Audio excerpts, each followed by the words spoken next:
नमस्कार दोस्तों, स्वागत है आप सभी का यूथ ऑनलाइन क्लासेस पर। दोस्तों, कल आपका जो टॉपिक था बौद्ध धर्म, उसके क्वेश्चन रह गए थे, तो आज आपको उनके सारे क्वेश्चन देखने को मिलेंगे।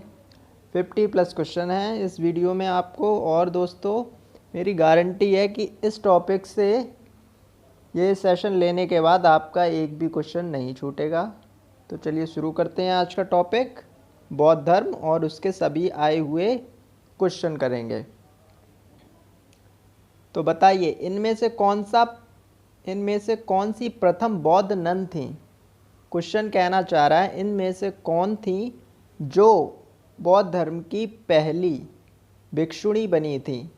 क्या वो यशोधरा थी, या गौतमी थी, सुजाता थी, या महामाया थी। बताइए आप लोग कौन थी, सोचिए बताइए। यशोधरा, गौतमी, सुजाता या महामाया। तो आपका आंसर हो जाएगा प्रजापति गौतमी। क्या हो जाएगा? प्रजापति गौतमी। ठीक है, अगले क्वेश्चन पे चलते हैं। बुद्ध द्वारा सिखाए गए 4 सत्यों में से इनमें से कौन सा एक नहीं है। जो बुद्ध के 4 आर्य सत्य थे उनमें से एक कौन सा नहीं है। पहला आर्य सत्य क्या था? अगर संसार दुखों से भरा है, क्या यह नहीं है? या इच्छाएं ही सारे दुखों का कारण है, यह नहीं है? यदि इच्छाओं पर विजय पा लें तो दुख दूर हो सकते हैं? या फिर यह सिर्फ 3 फोल्ड पाथ का अनुसरण करने से ही सफलता मिलेगी? क्या ये ऑप्शन नहीं है? तो इनमें से कौन सा हो जाएगा? ये 4 आर्य सत्य में आपका ये पहला ऑप्शन भी है, संसार दुखों से भरा, ये उन्होंने बताया था। इच्छा ही दुखों का कारण है, ये भी बताया था। और यदि इच्छाओं पर विजय प्राप्त कर ले तो दुख दूर हो जाएंगे, ये भी उन्होंने बताया। तो इनमें से कौन सा एक नहीं होगा? तो ऑप्शन डी इसका आंसर हो जाएगा। ओके, चलिए आगे चलते हैं। अगला क्वेश्चन है, भारत में प्रथम बार महायान बौद्ध ने आदर्श पूजा का अभ्यास प्रारंभ किया था। कब प्रारंभ किया था? क्या 4वीं शताब्दी में, 3री शताब्दी में, पहली शताब्दी में, या फिर 4वीं शताब्दी में? क्वेश्चन पहले समझिए, क्वेश्चन क्या कह रहा है। क्वेश्चन कह रहा है जो महायान संप्रदाय था उनका, बौद्ध धर्म का, बौद्ध धर्म आगे चल के 4थी बौद्ध संगीति जो हुई थी उसमें 2 भागों में बढ़ जाता है, एक हीनयान और एक महायान। तो उनमें से बोल रहा है जो महायान के संप्रदाय के लोग थे उन्होंने भगवान जी की मूर्ति बनाकर पूजा करना कब प्रारंभ किया था। तो पहले आपको ये पता होना चाहिए जो 4थी बौद्ध संगीति थी वो कौन सी ईस्वी में हुई थी। तो पहली शताब्दी में हुई थी, पहली शताब्दी में। और जब पहली शताब्दी में 4थी बौद्ध संगीति हुई थी तो तभी से जो महायान संप्रदाय था उन्होंने इनकी पूजा करना प्रारंभ कर दी थी। ओके, ये डीप क्वेश्चन काफ़ी अंदर से आया हुआ है, तो आपका आंसर हो जाएगा पहली शताब्दी। ओके, चलिए अगला क्वेश्चन है, किस स्मारक से गौतम बुद्ध ने दुनिया के लिए बौद्ध धर्म के दिव्य ज्ञान का प्रचार किया था। क्या हुमायूं का मकबरा, महाबोधि मीनार, लाल किला परिसर, या सांची का स्तूप। अब दोस्तों इनमें से 2 ऑप्शन तो आप यूं ही काट देंगे, हुमायूं का मकबरा और लाल किला परिषद। अब बचे एक महाबोधि मीनार और एक सांची का स्तूप। इनमें से 2 में से कोई एक आंसर होगा आपका। तो बताइए क्या आंसर होगा, जल्दी से बताइए। तो इसका आंसर हो जाएगा महाबोधि मीनार। क्या हो जाएगा? महाबोधि मीनार। ठीक है, चलिए अगला क्वेश्चन। 5वां क्वेश्चन क्या कहता है, जोड़ा सही नहीं है। इसमें से आपको बताना कौन सा जोड़ा सही है। मतलब 3 जोड़े आपके गलत दिए गए हैं, इनमें से एक जोड़ा सही होगा, उसको आपको बताना है। तो पहला देखते हैं, बुद्ध जी का जो जन्म है क्या वो सारनाथ में हुआ था।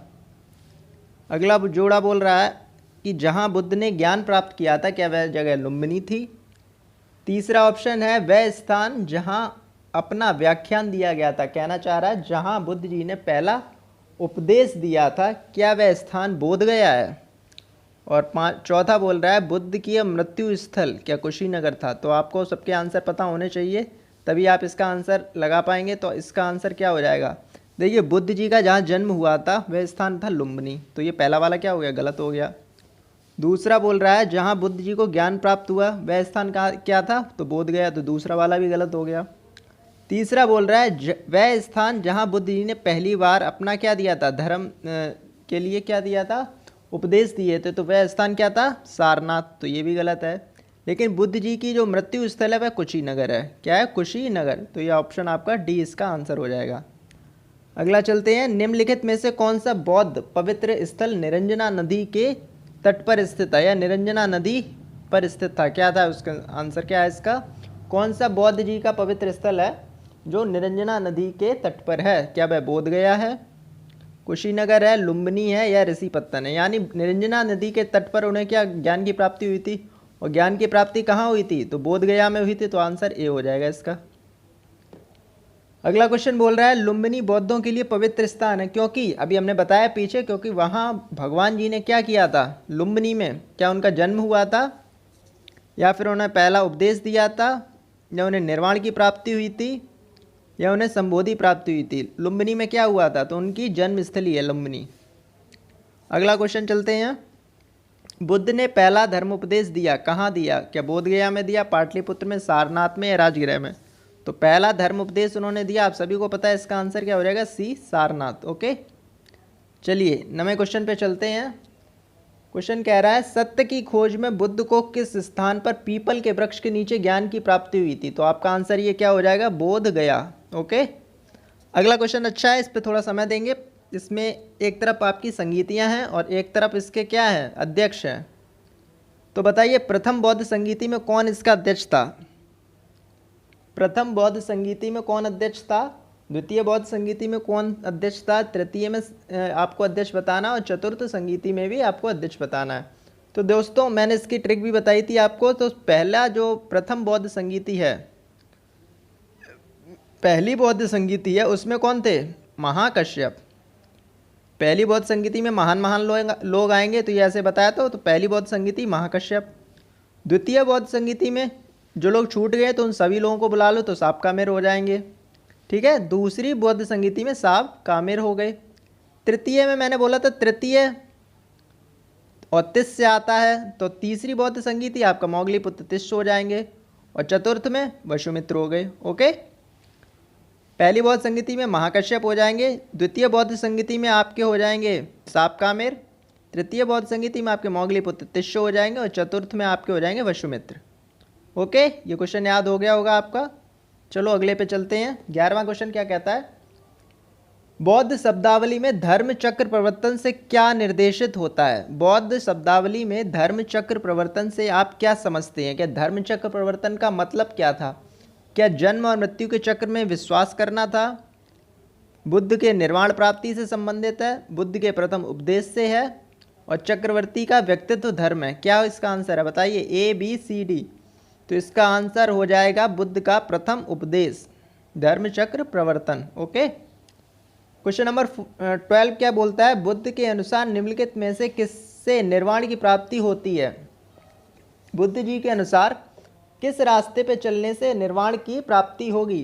क्या निरंतर स्थित प्रज्ञ अवस्था में रहने से होगी, अष्टांगिक मार्ग के अनुसरण से होगी, संन्यास और तप के अनुपालन से होगी, या श्रद्धा भजन के प्रतीक स्तूप की पूजा करने से होगी? तो आपको पता है इसका आंसर अष्टांगिक मार्ग से होगी। किससे होगी? अष्टांगिक मार्ग से निर्वाण की प्राप्ति होती है, यानी आप अपनी इच्छाओं को दमन कर सकते हैं। किसके द्वारा? अष्टांगिक मार्ग के द्वारा, ठीक है। चलिए अगले क्वेश्चन पे चलते हैं। क्वेश्चन नंबर 13 बोल रहा है, सभी संस्कारों व धर्मों, सभी संस्कार व धर्मा हैं। क्या बोल रहा है? सभी संस्कार व धर्मा हैं, अप्रमाद के साथ अपने मोक्ष का संपादन करें। यह किसी स्पेशल के वचन है, ठीक है, ये किसी के कहे हुए वचन है। क्या ये कृष्ण जी की ने गीता में बोला है, महावीर जी ने बोला है, बुद्ध जी ने बोला है, या आदि शंकराचार्य ने बोला है? तो ये वचन जो कहने वाले थे वो हमारे गौतम बुद्ध जी हैं। ओके, चलिए अगले क्वेश्चन पे चलते हैं। बुद्ध की प्राचीनतम मूर्तियां लगभग एक ही समय पर कहाँ बनी? इसका आंसर क्या हो जाएगा? क्या बुद्ध की जो प्राचीनतम मूर्तियां थीं वो एक ही समय पर कहाँ बनी? अजंता व गंधार की, अजंता व गंधार में बनी, मथुरा या अमरावती में बनी, मथुरा या गंधार में बनी, या अजंता या अमरावती में बनी? क्या है इसका आंसर, ए बी सी या डी? क्या कहाँ है बताइए बताइए बताइए, जल्दी बताइए। तो इसका आंसर क्या हो जाएगा? मथुरा और गांधार, सी ऑप्शन, मथुरा और गांधार में बुद्ध की प्राचीनतम मूर्तियां मिलती हैं। आपका अगला क्वेश्चन है 15 नंबर का, बुद्ध की मृत्यु किस वर्ष हुई? क्या बताइए, 483 ईसा पूर्व, 153 ईसा पूर्व, 438 ईसा पूर्व, या 468 ईसा पूर्व? तो आप सभी को इसका आंसर पता है, 483 ईसा पूर्व में इनकी मृत्यु हो जाती है। गौतम बुद्ध ने अपनी मृत्यु के उपरांत बौद्ध संघ के नेतृत्व के लिए किसका चुनाव किया था? क्वेश्चन बोल रहा है गौतम बुद्ध जी की जब मृत्यु हो जाती है तो संघ का नेतृत्व वो किसके हाथों में सौंप देते हैं? क्वेश्चन इंपॉर्टेंट है, यहाँ से सारे क्वेश्चन इंपॉर्टेंट है। ये बताइए क्या अपने संघ की जो बागडोर है वो आनंद के हाथों में सौंप देते हैं, उपाली को दे देते हैं नेतृत्व करने के लिए, या महाकश्यप को? तो आपका आंसर हो जाएगा इनमें से कोई नहीं, वो किसी को नहीं देते हैं। ठीक है, ये यूपी पीसीएस का क्वेश्चन है और ये सभी आए हुए क्वेश्चन है, तो आप लोग ध्यान से करिए, आराम से, बढ़िया क्वेश्चन है सभी। अगला क्वेश्चन बोल रहा है महात्मा बुद्ध ने अपना पहला धर्मचक्र प्रवर्तन किस स्थान पर दिया था? धर्मचक्र प्रवर्तन का मतलब ही क्या हो गया? जो उन्होंने पहला उपदेश दिया है 5 ब्राह्मणों को जो उनके मित्र थे, तो इसका आंसर क्या हो जाएगा? सारनाथ में। क्या हो जाएगा? सारनाथ में पहला। कहाँ गया क्वेश्चन?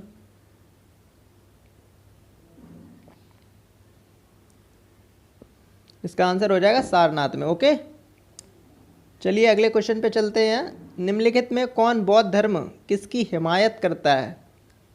क्वेश्चन कह रहा है जो बौद्ध धर्म है वो किसके लिए सबसे ज़्यादा बल देता है, यानी किसके लिए आपको बोलता है कि आपको ये करना चाहिए। सबसे ज़्यादा हिमायत देने का अर्थ यही हो गया, वो किसको सबसे ज़्यादा महत्व देता है। क्या भूखा रहने पर महत्व देगा तो आपकी इच्छाएं मिट जाएंगी, दुख भोगना, या मध्यम मार्ग, या सही मार्ग का?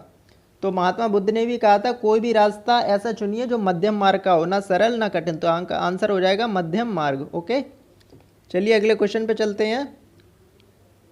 बुद्ध ने सर्वाधिक उपदेश कहाँ दिए? क्वेश्चन आपका आज तक, कहाँ उन्होंने सबसे ज़्यादा उपदेश दिए? बुद्ध जी ने सर्वाधिक उपदेश कहाँ दिए हैं? क्या बता सकते हैं आप लोग इसका आंसर? क्वेश्चन है बुद्ध ने सर्वाधिक उपदेश कहाँ दिए, तो इसका आंसर क्या हो जाएगा? सभी लोग बताइए। क्या वैशाली में, कौशाम्बी में, श्रावस्ती में, या राजगृह में? तो इसका आंसर क्या होगा? देखिए सर्वाधिक की बात हो रही, सर्वाधिक उपदेश, तो सर्वाधिक से श्रावस्ती। सर्वाधिक से क्या होगा? सर्वाधिक उपदेश श्रावस्ती में। राइमिंग निकल रही है, सर्वाधिक उपदेश श्रावस्ती, दोनों सा से आ रहे हैं तो याद रखना श्रावस्ती में। गौतम बुद्ध का महापरिनिर्वाण जिस राज्य में हुआ वह अंग था, मतलब वह किस राज्य में उनका महापरिनिर्वाण होता है, तो ये आपको बताना है। तो महापरिनिर्वाण का मतलब क्या है? जब उन्होंने शरीर का क्या कर दिया? त्याग कर दिया, तो वो घटना महापरिनिर्वाण कहलाती है। तो क्या उन्होंने शरीर का त्याग कहाँ किया था? सबसे पहले तो आपको ये याद होना चाहिए कहाँ किया था। कुशीनगर में किया था शरीर का त्याग। तो अब कुशीनगर किस राज्य में पड़ता है? क्वेश्चन ये बोलना चाह रहा है आपसे, क्या आपको पता भी है कुशीनगर किस राज्य में पड़ता है? क्या वह अंग में है? पहला आपका ऑप्शन है, क्या अंग प्रदेश में था, क्या मल्ल प्रदेश में है, क्या मगध में है, या वत्स में है? कहाँ पड़ता है कुशीनगर? तो इसका आंसर हो जाएगा मल्ल प्रदेशों में, यानी मल्ल प्रदेश जो है यहाँ पे उन्होंने अपने शरीर का त्याग किया, तो मल्ल प्रदेश में कुशीनगर पड़ता है। क्वेश्चन नंबर 21 क्या बोलता है? गया संबंधित है भगवान बुद्ध से, जहाँ पर उनका क्या मतलब, गया किस लिए प्रसिद्ध है? क्वेश्चन नंबर 21 बोल रहा है गया की प्रसिद्धि का कारण क्या है? यहाँ गौतम बुद्ध जी का जन्म हुआ था, प्रबुद्ध प्राप्त किया था, क्या मृत्यु हुई थी, या अपना पहला धर्म उपदेश दिया था? तो बताइए, सबके आंसर बताना है आपको। तो देखो सबसे पहला जो धर्म उपदेश है उन्होंने कहाँ दिया था? कहाँ दिया था पहला धर्म उपदेश? बताइए जल्दी। तो उन्होंने पहला धर्म उपदेश जो दिया था वो सारनाथ में दिया था। कहाँ दिया था? सारनाथ में। इनकी मृत्यु कहाँ हुई थी? तो मृत्यु हुई थी कुशीनगर में, और जन्म इनका कहाँ हुआ था? लुम्बिनी में। और गया किस लिए प्रसिद्ध? फिर बचा ऑप्शन बी, यानी प्रबुद्ध प्राप्त किया था। क्या प्राप्त किया था? प्रबुद्ध, यानी ज्ञान की प्राप्ति हुई थी इन्हें। अगला क्वेश्चन नंबर 22 बोल रहा है माध्यमिका दर्शन के प्रणेता कौन थे? माध्यमिका दर्शन के प्रणेता, माध्यमिका दर्शन का मतलब है वह रास्ता जो ना कठिन हो ना ज़्यादा सरल हो, यानी बीच का रास्ता। तो क्या इसके प्रणेता जो थे भद्रबाहु थे, शीलभद्र थे, पार्श्वनाथ थे, या नागार्जुन थे? बताइए इसका आंसर क्या होगा? शीलभद्र, भद्रबाहु, पार्श्वनाथ, या नागार्जुन? तो इसके माध्यमिका दर्शन के प्रणेता आपके आंसर हो जाएगा नागार्जुन, यानी नागार्जुन। ये भारत के आइंस्टीन बोले जाते हैं। इनका अगला क्वेश्चन आप थोड़ा सा इनके बारे में जान लीजिए। भारत के आइंस्टीन नागार्जुन को बोला जाता है। शून्यवाद के प्रणेता नागार्जुन है, और भारत से चीन जाने वाले पहले व्यक्ति जिन्होंने महात्मा बुद्ध के उपदेशों का मतलब उनका धर्म प्रचार के लिए जो चीन गए थे वो कौन थे? नागार्जुन। ओके, हमारे नागार्जुन जी हैं। इनसे काफ़ी सवाल बनता है। शून्यवाद के जनक नागार्जुन, माध्यमिका दर्शन के प्रणेता नागार्जुन, भारत के आइंस्टीन नागार्जुन को बोला जाता है। ओके, चलिए अगला 23 क्वेश्चन आएगा। क्या बोलता है? बौद्ध संघ के नियम बताया था, इसका मैंने ट्रिक भी बताई थी आपको। पहला वीडियो अगर आपने ना देखा हो तो उसे देख लीजिए, उससे आपकी पूरी थ्योरी कवर हो जाएगी। उसके बाद क्वेश्चन करने में आपको और आसानी होगी। तो क्वेश्चन 23 बोल रहा है कि बुद्ध जी के जो नियम थे यानी रूल थे वो किस में लिखे गए हैं? क्या त्रिपिटक में है, विनय पिटक में, अभिधम पिटक में या मुन पिटक में है? मुन पिटक में, ठीक है। तो बताइए क्या है इसका आंसर। इसकी मैंने ट्रिक भी बताई थी, जल्दी से आप लोग इसका आंसर दीजिए। इसकी ट्रिक भी बताई थी मैंने, आंसर दीजिए। त्रिपिटक, विनय पिटक, अभिधम पिटक या मुनि पिटक? तो इसका आंसर हो जाएगा विनय पिटक। कैसे? नियम जो होने चाहिए वो नियम हम लोग विनय यानी विनय के साथ हमें नियम को फॉलो करना चाहिए, ऐसी ट्रिक बताई थी।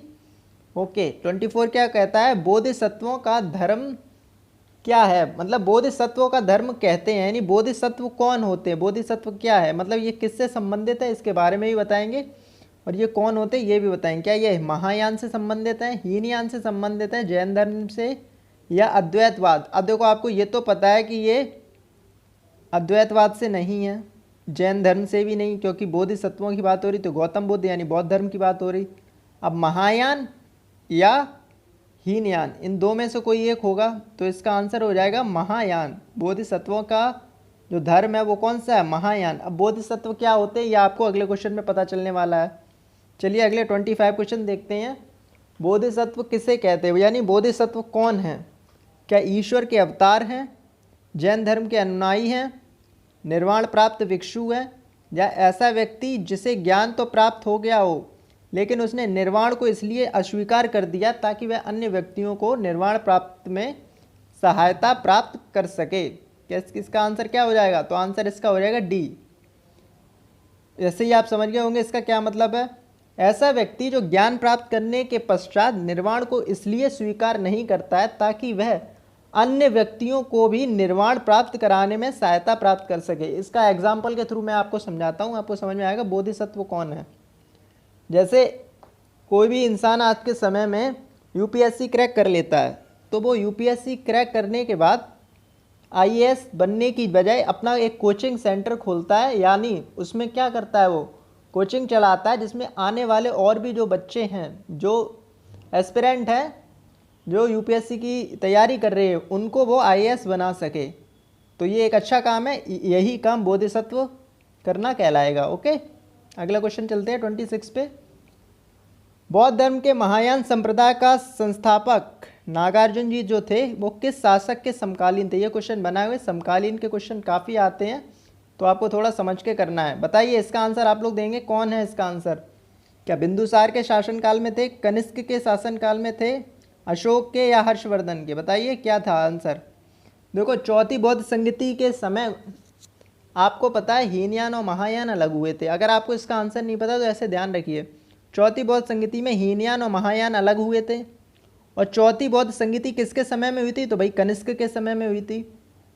और जब कनिष्क के समय में हुई थी तो उसी समय नागार्जुन थे, तो इसका आंसर क्या हो जाएगा? कनिष्क हो जाएगा। बस खत्म। इस तरीके से सेंस ऑफ ह्यूमर लगाइए, आंसर हो जाएगा आपका। बौद्ध धर्म के महायान संप्रदाय का संस्थापक कौन था? यहाँ से 2 क्वेश्चन मिले हैं आपको। महायान संप्रदाय के संस्थापक नागार्जुन जी थे, और नागार्जुन किसके समकालीन थे? तो आपके कनिष्क जी के समकालीन थे। ठीक है, 27 क्वेश्चन देखते हैं। गौतम बुद्ध का जन्म जिस स्थान पर हुआ था वह क्या अंकित करता है हमें? मतलब गौतम बुद्ध का जन्म स्थान कहाँ वर्णित है? क्वेश्चन बोल रहा है क्या अशोक के रुम्मंदेई अभिलेख पे स्तंभ पर है, या मूर्ति से हमें पता चलता है, पीपल के वृक्ष से पता चलता है, या बौद्ध मठ से?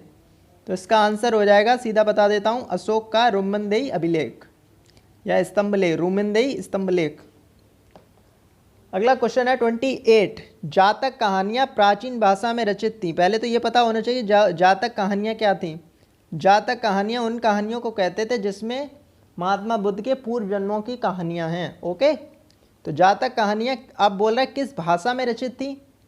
क्या संस्कृत भाषा थी, ब्राह्मी भाषा थी, ग्रीक भाषा थी या पाली भाषा थी? तो आप सभी को पता है बौद्ध धर्म की जो भाषा थी वे कौन सी भाषा थी? उस समय की प्रचलित भाषा पाली भाषा थी। कौन सी?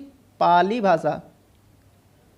और उसमें जातक कहानियों का वर्णन है, यानी जातक कहानियाँ क्या हैं? गौतम बुद्ध के पूर्व जन्म की कहानियाँ। अगला क्वेश्चन देखते हैं 29। पहले बौद्ध परिषद का आयोजन किस स्थल पर हुआ था? तो पहला बौद्ध परिषद जो था वो कहाँ आयोजित किया गया था? क्या राजगृह है, सारनाथ है, वैशाली है या गया है? बताइए इसका आंसर क्या हो जाएगा आपका? पहला बौद्ध परिषद का आयोजन मतलब पहली बौद्ध संगीति कहाँ हुई थी? तो इसका आंसर हो जाएगा राजगृह। क्या हो जाएगा? राजगृह। दूसरा गिरिब्रज, तीसरा सप्तकर्णी गुफा। अगला क्वेश्चन चलते हैं। 30 क्वेश्चन हो गए आपके। निम्नलिखित में से कौन सा बौद्ध पवित्र स्थल निरंजना नदी पर स्थित था? तो निरंजना नदी पर इन्हें क्या हुई थी? ज्ञान की प्राप्ति हुई थी। रिपीटेड क्वेश्चन है, इसका आंसर हो जाएगा बोध गया। अगला क्वेश्चन है लुम्बिनी बौद्धों के लिए पवित्र स्थान है क्योंकि लुम्बिनी में क्या हुआ है? भगवान जी का क्या है? जन्मस्थली है, जन्मस्थली। अगला 32 पे चलते हैं। बुद्ध ने पहला धर्म उपदेश दिया था, कहाँ दिया था? बोध गया में दिया था, सारनाथ में दिया था, पाटलिपुत्र में या राजगृह में? तो इसका आंसर क्या हो जाएगा? पहला बौद्ध दिया था धर्म उपदेश सारनाथ में। अगला क्वेश्चन है सबसे प्रारंभिक वर्तमान बौद्ध स्तूप यहाँ से आते हैं, कहाँ? सांची से आते हैं। ऑप्शन 1 सांची, बोधगया, सारनाथ या अमरावती? इसका आंसर क्या हो जाएगा? सबसे प्रारंभिक जो बौद्ध स्तूप है वे कहाँ से आते हैं? तो सबसे प्रारंभिक यानी सबसे प्राचीन जो बौद्ध स्तूप है वो आपके सांची से आते हैं। कहाँ से आते हैं? सांची से आते हैं। Question number 35। क्वेश्चन नंबर 35 क्या बोल रहा है? बौद्ध साहित्य में किस नगर का उल्लेख नहीं है? क्वेश्चन इंपॉर्टेंट है। बौद्ध साहित्य में किस नगर का उल्लेख नहीं है? क्या वाराणसी का उल्लेख नहीं है, तक्षशिला का उल्लेख नहीं है, लखनऊ का, मथुरा का उल्लेख नहीं है या लखनऊ का उल्लेख नहीं है? तो आपको पता है ये क्या है? प्राचीन नगर है और लखनऊ ये बाद का है, तो इस किसका उल्लेख नहीं होगा? लखनऊ का उल्लेख नहीं है। क्वेश्चन नंबर 35 का आंसर हो जाएगा लखनऊ, यानी डी ऑप्शन। अगला क्वेश्चन नंबर 36 बोलता है भारतीय इतिहास के निम्नलिखित युगों में से किसके दौरान एक क्षत्रिय विशिष्ट पहचान रखने लगे थे? यानी एक क्षत्रिय जो थे, क्षत्रिय जाति का, कि अगर एक भाषा में बोलो तो क्षत्रिय जाति का उदय हुआ था। तो किसके साथ, किसके मतलब उसके दौरान हुआ था? युग के दौरान? तो बुद्ध युग के दौरान, पश्चिम मौर्य काल के दौरान, मौर्य काल के दौरान या गुप्त काल के दौरान? क्वेश्चन बहुत अच्छा है, डीप है, इसलिए आपको बताया जा रहा है। तो इसका आंसर हो जाएगा बुद्ध के युग में क्षत्रियों का उदय हुआ था। उस समय हमारे जो राजवंश चल रहा था हर्यक वंश, उसके क्षत्रिय शासक कौन थे? अजातशत्रु थे। उसी समय इनके युग में उदयन बाद में आते हैं और खुद गौतम बुद्ध भी शाक्य कुल के क्षत्रिय थे। ओके। अगला क्वेश्चन नंबर 37 है जातक कथाएं क्या हैं? मतलब जातक एक बौद्ध साहित्य है, ये क्या कहना चाहता है? क्वेश्चन 37 देखिए, जातक एक बौद्ध साहित्य है, व्यवस्था के नियमों पर, बुद्ध के उपदेशों पर, बुद्ध के पूर्व जन्मों की कथाओं पर या तत्व मीमांसा पर? तो आपको हम इसका आंसर पीछे बता चुके हैं। इसका आंसर क्या हो जाएगा? सी हो जाएगा, बुद्ध के पूर्व जन्मों की कथाओं पर। क्वेश्चन नंबर 38 बोलता है बौद्ध संघ के नियम मूलतः किस पुस्तक में दिए गए हैं? ये नियम की बात हो रही है, यानी रूल, और रूल किससे लिए जाएंगे? विनय के साथ। ये क्वेश्चन तो आपको रट गया होगा, इतने अच्छे से समझाया हुआ है बार बार। क्वेश्चन नंबर 39 देखते हैं। माध्यमिका दर्शन के प्रणेता कौन थे? क्या भद्रबाहु थे, पार्श्वनाथ थे, शीलभद्र थे या नागार्जुन? तो आप सभी को इसका आंसर अभी बताया हुआ है, नागा अर्जुन थे इसके आंसर। ठीक है। अब क्वेश्चन नंबर 40 से 50 के बीच में आपके बहुत इंपॉर्टेंट क्वेश्चन आएंगे, ये आपको देख के बहुत अच्छे से आंसर देना है सबका। गया किस लिए संबंधित है? गया संबंधित है जहां प्रबुद्ध प्राप्त किया था किसने? गौतम बुद्ध जी ने। ये क्वेश्चन रिपीटेड है। अगला क्वेश्चन देखिए, बुद्ध के उपदेश किससे संबंधित है? ये क्वेश्चन नंबर 41 से 50 तक इंपॉर्टेंट, बहुत ही अच्छे क्वेश्चन आएंगे जो आपके यूपीएससी, यूपी पीसीएस और यूपी SSS के तो सभी पीछे क्वेश्चन चल ही रहे थे। आरओ यार जो अपर लेवल के एग्जाम्स में क्वेश्चन आते हैं प्रीलिम्स में, उनके अब यहाँ से 10 क्वेश्चन मैंने डाले हैं अलग से यूपीएससी के, तो वो क्वेश्चन आपके आएंगे, तो ध्यान से इसके आंसर सभी लोग दीजिए। बुद्ध के उपदेश किससे संबंधित है? अगर क्वेश्चन आपका पेपर कठिन बनेगा तो इन 10 क्वेश्चन से कठिन क्वेश्चन बनेंगे, इसलिए इनको डाला गया है अलग से। तो पहला आपका बोल रहा है बुद्ध के उपदेश किससे संबंधित हैं? आत्म संबंधी विवाद से, ब्रह्मचर्य से, धार्मिक कर्म कांडों से, या आचरण की शुद्धता व पवित्रता। तो आंसर हो जाएगा आपका क्या? डी आंसर हो जाना चाहिए आपका आचरण की पवित्रता और शुद्धता पर। क्वेश्चन नंबर 42 बोल रहा है जाति प्रथा के विषय में बौद्ध धर्म की मान्यता क्या थी? जाति धर्म के विषय में बौद्ध धर्म की मान्यता क्या थी? जाति प्रथा विरोधी, जाति प्रथा समर्थक, ब्राह्मणों की श्रेष्ठता का समर्थन, या शूद्रों की अवहेलना की थी। तो ये देखिए, ये जो तीनों हैं ये नेगेटिविटी वाले पॉइंट्स हैं, तो ये क्या थे? जाति प्रथा विरोधी इसका आंसर हो जाएगा, जाति प्रथा विरोधी। ओके। क्वेश्चन नंबर 43 बोल रहा है बौद्ध धर्म के महायान संप्रदाय के संस्थापक नागार्जुन किस शासक के समकालीन थे? ये देखिए यूपीएससी में भी पूछा गया क्वेश्चन है, इसलिए यहाँ वापस आ गया है। तो ये कनिष्क के शासनकाल में इनका क्या हुआ था? जन्म हुआ था, यानी नागार्जुन जो थे कनिष्क के समकालीन थे। वह आगतन बौद्ध साहित्य जो बुद्ध के विभिन्न जन्मों की कथाओं पर हैं, इसका क्या आंसर हो जाएगा? क्या विनय पिटक है, सुत्त पिटक है या जातक है? तो अभी इसका आंसर बताया, जातक कथाएं इसका है आंसर। ये क्वेश्चन नंबर 45 बहुत ही इंपॉर्टेंट है, जितना भी इंपॉर्टेंट मान लीजिए उतना इंपॉर्टेंट है। क्वेश्चन देखते हैं। एक तरफ तो यहाँ पुस्तक, एक तरफ तो ये क्या है? पुस्तक हैं, इनके पुस्तकों के नाम है, ये पुस्तक दी गई हैं, और इनके ये रचयिता दिए गए हैं। तो कौन किस पुस्तक के रचयिता, चलो देखते हैं। इस क्वेश्चन को अच्छे से याद करना, क्योंकि एक क्वेश्चन में 4 क्वेश्चन है इसमें। तो आपका पहला ऑप्शन है बुद्ध चरित। क्या बुद्ध चरित की रचना किसने की थी? नागसेन ने की थी, अश्वघोष ने की थी, नागार्जुन ने की थी, या असंग ने की थी? तो आप सभी को इसका आंसर पता है, मुझे पता है आप सभी को इसका आंसर पता है। बुद्ध चरित की रचना किसने की है? अश्वघोष ने की है। बुद्ध चरित की रचना आपके अश्वघोष ने की है। इसके बाद आता है आपका सूत्र अलंकार। सूत्र अलंकार की रचना, आप बचे 3 लोग, नागसेन, नागार्जुन या असंग। बताइए कौन है इसके? तो सूत्र अलंकार के हैं असंग। कैसे याद करेंगे? इनका क्या नाम है? असंग। असंग की जगह आप असंख्य बोलिए। और मैथ में यानी गणित में आपके सूत्र क्या होते हैं? असंख्य। तो सूत्र अलंकार असंग। ओके। सूत्र बहुत सारे होते हैं, इनकी कोई संख्या ही नहीं होती, तो असंख्य हो गया। ओके। मिलिंद पन्नो आपको पता है, मिलिंद पन्नो नागसेन है इसका आंसर। मिलिंद पन्नो नागसेन है इसका आंसर। और बचे हुए आपके माध्यमिका कारिका, इसके कौन है? नागार्जुन। ओके, नागार्जुन। माध्यमिका कारिका, इसके आंसर हो जाएगा नागार्जुन। मिलिंद पन्नो नागसेन। ये मिलिंद जो थे ये यूनान का एक राजा था, उसके और नागसेन की कहानी है, मतलब जो आपस में बातें करते हैं उसके ऊपर ये कहानी लिखी है, क्वेश्चन आंसर वाली, दर्शन शास्त्र के ऊपर ये कहानी, ये पुस्तक है। तो आपका हो जाएगा बुद्ध चरित्र अश्वघोष, सूत्र अलंकार असंख्य, मिलिंद पन्नो नागसेन और माध्यमिका कारिका नागार्जुन। चलिए 46 क्वेश्चन है। गौतम बुद्ध का महापरिनिर्वाण जिस राज्य में हुआ है वह क्या था? तो इसका आंसर क्या हो जाएगा? मल्लों की राजधानी कुशीनगर में हुआ था। अगला क्वेश्चन नंबर 47 है, निम्न में से कौन था जिसे बुद्ध द्वारा अंतिम उपदेश दिया गया? बहुत इंपॉर्टेंट, ये 3 क्वेश्चन लास्ट के बहुत इंपॉर्टेंट है, ये इसका आंसर बताइए क्या हो जाएगा? निम्न में से कौन था जिसे बुद्ध ने अंतिम उपदेश दिया था? अंतिम उपदेश दिया किसे दिया था? तो क्या इसका आंसर आनंद है, वसुमित्र है, कौशल है या सुबद्ध है? बताइए, इसका कमेंट बॉक्स में आंसर दीजिए। आनंद है, वसुमित्र है, कौशल है या फिर सुबद्ध है? तो इसका आंसर क्या हो जाएगा? सुबद्ध। क्या हो जाएगा? सुबद्ध। निम्न में से अंतिम जो जिसे उपदेश प्राप्त हुआ था भगवान जी का, गौतम बुद्ध जी का, उसका आंसर था सुबद्ध। ओके, अगला क्वेश्चन 48 और 48 मन तो कर रहा है, इसके आंसर आप कमेंट बॉक्स में देने के लिए मैं छोड़ दूं, लेकिन बता देता हूं। चलिए बताइए, अष्टांगिक मार्ग की संकल्पना किसने दी थी? यानी अष्टांगिक मार्ग की जो संकल्पना है यह किसका अंग है? किसका अंग है? क्या यह दीपवंश का अंग है, दिव्य वदान का अंग है, महापरिनिर्वाण की एक विषय वस्तु है, या धर्मचक्र प्रवर्तन का सूक्त है? बताइए क्या है इसका? अष्टांगिक मार्ग की संकल्पना कहाँ से ली गई है? दीपवंश से, दिव्यवदान से, महापरिनिर्वाण की विषय वस्तु है, या धर्मचक्र प्रबंधन का सूक्त है? तो इसका आंसर बताइए क्या हो जाएगा? सी, महापरिनिर्वाण की एक विषय वस्तु है क्या अष्टांगिक मार्ग। ओके, ये थोड़ा आपका सेंस पर क्वेश्चन था, आपको इसका आंसर पहले ही पता था।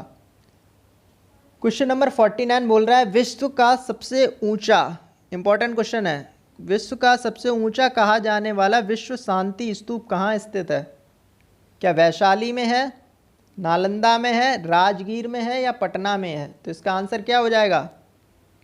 चलिए इसका आंसर आप लोग कमेंट बॉक्स में देना। ओके, 49 और 50 इन दो क्वेश्चन के आंसर आप लोग कमेंट बॉक्स में देंगे। देखते हैं कौन देता है इसके दो के आंसर। 49 और 50 में दो क्वेश्चन आप लोगों के लिए छोड़ रहा हूँ।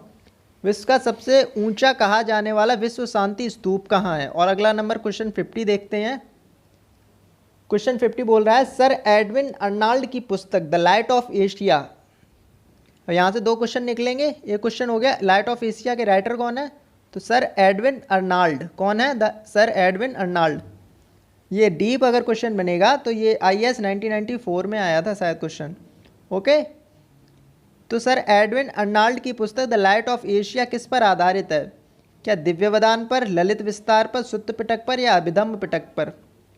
तो 49 ये क्वेश्चन हो गया आपका, और ये 50। मुझे कमेंट बॉक्स में इन दोनों के आंसर आपसे चाहिए। मैं रोज़ आपको दो क्वेश्चन ऐसे लाया करूंगा जो आप ढूंढकर इसका आंसर कमेंट बॉक्स में देंगे, जिससे आपको ये दोनों क्वेश्चन जो इंपॉर्टेंट क्वेश्चन है इनके आंसर याद हो जाएंगे।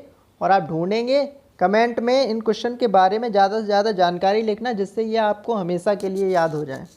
ओके, तो चलिए गौतम बुद्ध जी के ये 50 क्वेश्चन आपके आज कंप्लीट हो गए। कल आपका जो टॉपिक आएगा वो जैनिज्म आएगा, जो छोटा टॉपिक होगा जिसमें क्वेश्चन और उससे पहले थ्योरी दोनों कराई जाएगी।